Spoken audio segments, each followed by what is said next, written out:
you'll recall that we said that it's really not, as a practical matter, no economy really operates at full employment.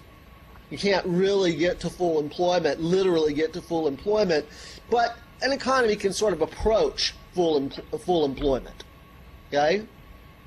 So, again, productive capacity is the total value of goods and services that can be produced by the economy when it works at full employment. So we talked at some length last time about, how we even sort of represented it mathematically, right? Just very simply like this. We said that that Keynes says that when this condition holds, how do we describe this? How would Keynes describe this condition? When aggregate demand and productive capacity are roughly equal? Who remembers the term? Market equilibrium. Well, market equilibrium refers to for a specific good or service. Since I'm holding a dry erase marker in my hand, I'll just use that as an example. The market demand for dry erase pens, okay? When that market is in equilibrium, now that's called market equilibrium, this condition holds. Quantity demand equals quantity supply. So you're on the right track, okay? But what we're talking about here is the entire economy, not just a specific market. We're talking about in the aggregate, okay? So it's not called market equilibrium, it's called general equilibrium. General equilibrium, okay? This would suggest that the economy is in general equilibrium. But remember, we said that at any particular time, this condition does not hold. In fact, you may have this condition. And what would that suggest? What economic condition would that suggest? Inflation. Inflation, good. Okay, as my old high school economics teacher, I can still remember, even though it was many, many, many years ago, because I'm very old, okay, but I can still remember my old high school economics teacher describing inflation as too much money chasing too few goods and services. Aggregate demand is greater than productive capacity. Too much money. I think the reason that I remember that so well is because, as I told you last time, that was a period in the 1970s, the late 1970s, when inflation was a serious problem in this country. In your lifetimes, inflation has not really been a problem. It's been very, very manageable. But back in the 1970s, particularly at the end of the 1970s, when I just happened to graduate from high school, it was a serious problem. Okay? And so naturally, my high school economics teacher would have an emphasis, probably place an emphasis on us all understanding inflation. And so I still remember, as I said, to this day, his description of inflation is, I don't think that's original to him, okay, by any stretch of the imagination, but that was the first introduction that I had to the concept of, inflation, too much money chasing too few goods and services. So I remember that. At other times, you may have this condition, okay, where aggregate demand is less than productive capacity. And what economic condition does that suggest? Recession. Okay, good. And as I told you last time, if you were here, you no doubt remember that you don't have to be an economist, you don't even have to be a high school economics teacher to know that both inflation and recession are bad news. Okay? Ordinary Americans seem to understand that both inflation and recession are bad. So that's why I say, we want growth in the economy. We would like for it to be manageable growth. We would like to avoid these sort of, pitched, sort of hyperactive inflationary periods. And we would like to avoid dramatic contraction of the economy. Although, as recently as 2008, 2009, 2010, we had a pretty serious recession, which, as you no doubt remember, people were referring to as the Great Recession. That's a pretty serious recession. They didn't want to call it depression. They couldn't call it the Great Depression because, we'd already had one of those. But you know, Great Recession suggests that it was pretty serious. Okay, so anyway, at any given time, you may either have inflationary pressure or recessionary pressure in the economy.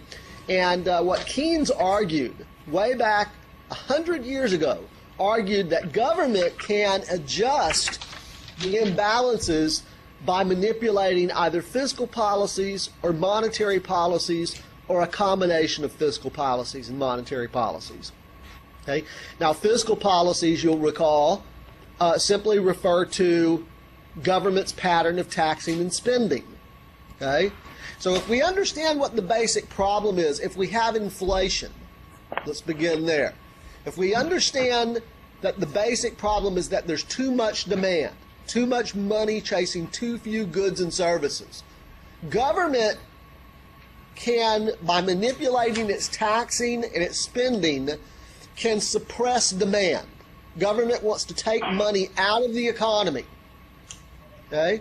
So how might government manipulate taxes to take money out of the economy? Well, theoretically, it would raise taxes. Government can raise taxes. As I described last time, the money that government takes from you in taxes is money that you cannot spend on goods and services. A new iPhone or a new car or whatever goods and services you might be considering buying. If government takes that money from you in taxes, okay? Government can also reduce its own spending.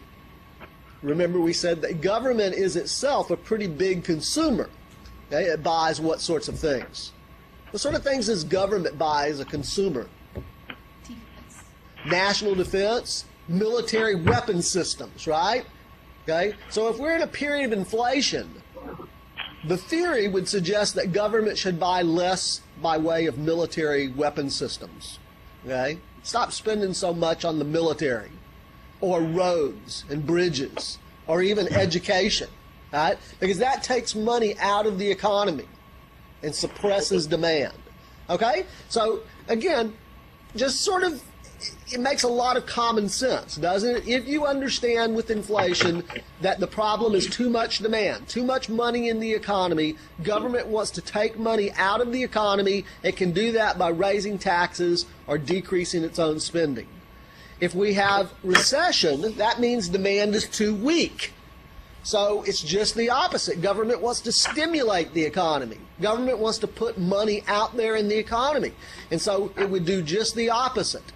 With the taxes, theoretically, government would lower taxes. Again, the money that government is not taking from you in taxes is money that you can spend on goods and services, whatever they may be. And that was the exact approach that George W. Bush took in the early months of the Great Recession in 2008. That was exactly what George W. Bush did in his final year as president. Everybody got a tax check from the IRS, $600 as I recall. And as I told you last time, it's not like Bush wanted you to put it in the bank and save it. He wanted you to go out and spend it.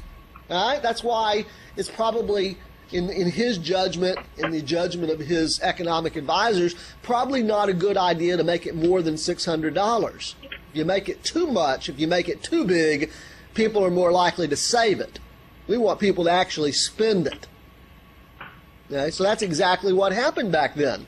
And the obvious example of government spending in response to recession, or depression in this case, would be the New Deal in the 1930s. That's exactly the approach that Franklin Roosevelt took with the New Deal, putting all that government spending, all those public works programs, the dams and the bridges and the highways and so on that were constructed during this period under the Works Progress Administration, under the National Recovery Act, all that stuff you learned about in your American history class.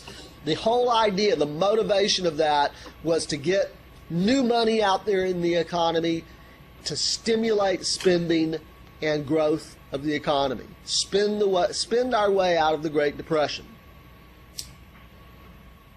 Okay. Questions about fiscal policy?